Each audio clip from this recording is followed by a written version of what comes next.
ஒரு தாய் 2 குழந்தையோட கண்ணாமூச்சி விளையாட காட்டுக்குள்ள போறா. ஒரு குழந்தைக்கு கண்ணை கட்டி விட்டு இன்னொரு குழந்தையோட காட்டுக்குள்ள போறா. அந்த கண்ணை கட்டின குழந்தை ரொம்ப நேரமா யாருமே இல்லாம தடுமாட்டத்துல இருக்கு. ஒரு டயத்துக்கு மேல கண்ணை கட்டின துணியை கழட்டி பார்த்துட்டு யாருமே அங்க பார்த்தா இல்ல. அப்படி இருக்கும்போது கால் வச்சு மட்டும் தெரியுது. அந்த கால் வச்சு பின்னாடியே பார்த்தா அங்க ஒரு ஏரி இருக்கு. அந்த ஏரியில பார்த்தா அவங்க அண்ணன் குளிச்சுக்கிட்டு இருக்க மாதிரி, அவங்க அம்மா தலையை பிடிச்சிருக்க மாதிரி தெரியுது. கொஞ்சம் கிட்டக்க போய் பார்த்தா அவங்க அம்மா அவங்க அண்ணனை கொலை பண்றாங்க.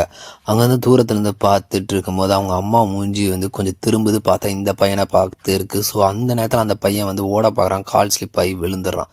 விழுந்த பிறகு அவங்க அம்மா கிட்டக்க வராங்க. ஸோ இந்த படம் தான் த கிரஷ் ஆஃப் லா லோரனா. இந்த மூவி காஞ்சூரிங் யூனிவர்ஸ்லேயே ஒரு மூவி தான்.